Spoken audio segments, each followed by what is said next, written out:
I can't tell you, Okay. But I hope they negotiate something that's acceptable. این را هم آمریکایی‌ها بدونن که اگر این دفعه جنگی را بندازن این جنگ منطقه‌ای خواهد بود. Presiden Amerika Serikat Donald Trump kini berada dalam posisi sulit menentukan langkah terhadap Iran. Serangan militer dinilai berisiko tinggi, sementara menarik kembali pasukan juga membawa konsekuensi politik. Semua opsi yang ada sama-sama mengandung potensi eskalasi. Iran juga telah memperingatkan serangan AS akan memicu perang regional. Situasi ini membuat Trump terjepit, terlebih pasukan AS terlanjur disiagakan di Timur Tengah. Simak selengkapnya dalam video berikut.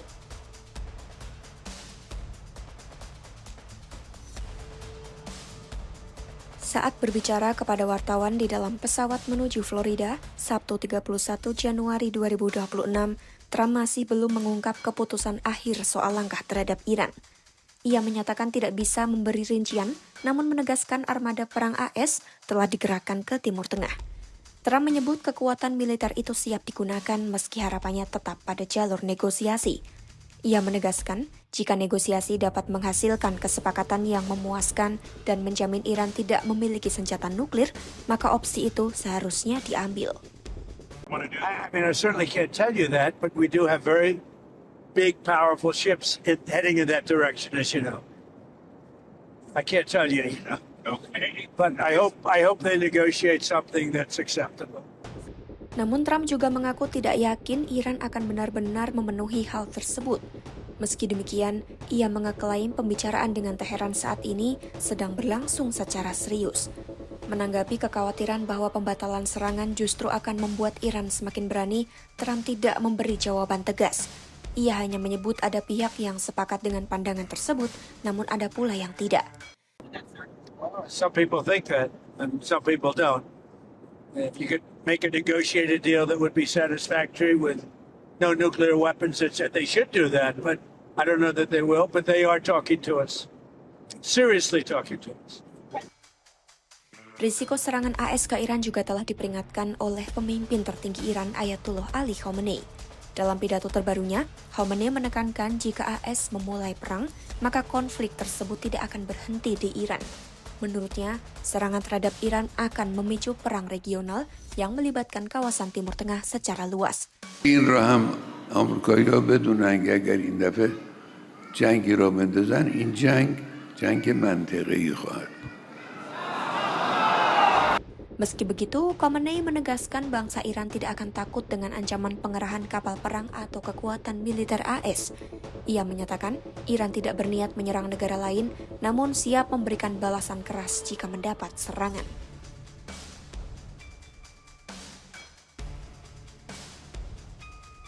Sebelumnya, Trump sudah menerima daftar opsi militer yang diperluas terhadap Iran. Opsi ini disiapkan untuk menimbulkan kerusakan lebih besar pada fasilitas nuklir dan rudal Iran hingga melemahkan posisi Khamenei. Melansir The New York Times, sejumlah pejabat AS menyebut rencana terbaru ini jauh melampaui opsi yang dipertimbangkan Trump sebelumnya. Dalam skenario paling ekstrim, opsi tersebut bahkan mencakup kemungkinan serangan darat terbatas oleh pasukan AS ke dalam wilayah Iran. Trump dan para penasihatnya menimbang apakah ancaman militer perlu direalisasikan demi menekan Iran menghentikan program nuklir dan dukungan terhadap kelompok proksi di Timur Tengah. Meski demikian, Trump masih membuka peluang diplomasi dengan ancaman kekuatan militer digunakan sebagai alat tekan agar Iran kembali ke meja perundingan. Juru bicara Gedung Putih menjelaskan Trump memiliki banyak pilihan, namun berharap tidak perlu menggunakannya jika Iran mau mencapai kesepakatan sebelum terlambat. Namun para pejabat AS mengakui setiap opsi memiliki risiko besar. Iran dinilai jauh lebih kuat dibandingkan Venezuela yang sebelumnya menjadi contoh strategi tekanan militer Trump. Risiko terhadap pasukan AS juga disebut jauh lebih tinggi, terutama jika melibatkan operasi darat atau serangan langsung ke target strategis Iran. Salah satu opsi paling berbahaya adalah pengiriman pasukan komando secara rahasia untuk menghancurkan sisa fasilitas nuklir Iran. Opsi lain adalah serangan terhadap target militer dan kepemimpinan Iran untuk menciptakan kekacauan internal. Namun para pejabat meragukan langkah ini akan benar-benar menjatuhkan kekuasaan atau justru memicu perlawanan yang lebih besar. Trump juga dihadapkan pada tekanan dari Israel yang mendorong serangan baru terhadap program rudal balistik Iran. Di tengah dilema itu, militer AS terus memperkuat kehadiran di kawasan. Kapal induk USS Abraham Lincoln bersama armada pengawal, jet tempur, serta sistem pertahanan udara telah disiagakan dalam jarak serang ke Iran.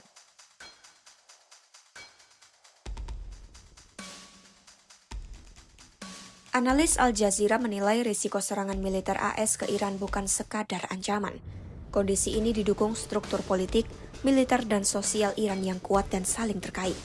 Meski protes besar terus terjadi, rezim Iran tetap mampu bertahan karena institusi keamanan dan politiknya bergerak bersama untuk menahan tekanan dari luar. Iran dinilai bukan negara dengan satu pusat kekuasaan yang mudah dihancurkan. Kekuasaan terbagi di antara pemimpin tertinggi, garda revolusi Islam, badan intelijen, elit keagamaan, serta jaringan ekonomi. Struktur ini membuat menyerang satu tokoh atau satu fasilitas saja tidak akan melumpuhkan seluruh sistem negara. Serangan militer yang dianggap cepat dan presisi juga tidak menjamin hasil politik. Meski AS mampu merusak target tertentu dari udara, kekuatan militer tidak bisa mengubah cara kerja aparat keamanan Iran, menentukan suksesi kepemimpinan, atau menjamin perubahan politik di dalam negeri. Serangan juga dinilai tidak otomatis melindungi demonstran. Pengalaman internasional menunjukkan tekanan militer luar seringkali justru memperkuat rezim. Kasus Libya tahun 2011 menjadi contoh bahwa intervensi udara tidak selalu membawa perubahan positif, melainkan kekacauan berkepanjangan. Dalam konteks Iran, serangan AS berpotensi memperkuat narasi ancaman dari luar dan memberi alasan bagi pemerintah untuk mengetatkan represi. Militer AS sendiri menilai opsi serangan memiliki efek samping besar. Serangan rudal atau operasi jarak jauh berisiko memicu balasan melalui kelompok proksi, mengganggu jalur pelayaran di Selat Hormuz, serta mengancam pangkalan militer AS di kawasan Teluk. Upaya menargetkan tokoh puncak Iran juga dinilai berbahaya. Langkah ini justru dapat menyatukan kelompok garis keras, memperkuat solidaritas internal, dan memperkeras tindakan keamanan terhadap oposisi. Di samping itu, operasi militer berkelanjutan membutuhkan dukungan logistik dan izin lintas udara yang tidak mudah diperoleh di kawasan. Faktor politik dalam negeri AS juga memperkeruh situasi. Trump berada di antara tekanan kubu yang mendorong tindakan militer dan basis America First yang menolak perang berlarut. Kondisi ini membuat ancaman militer lebih sering digunakan sebagai alat tekanan, bukan keputusan final. Selain opsi militer, Amerika juga mempertimbangkan langkah non-fisik seperti serangan cyber dan gangguan elektronik. Namun dampaknya cenderung sementara dan dapat diatasi oleh negara dengan sistem yang terdesentralisasi seperti Iran sehingga tidak menjadi solusi jangka panjang. Pada akhirnya, pilihan yang dihadapi AS tidaklah sederhana. Setiap opsi, baik serangan militer maupun penahanan diri, sama-sama memiliki risiko politik dan keamanan yang besar.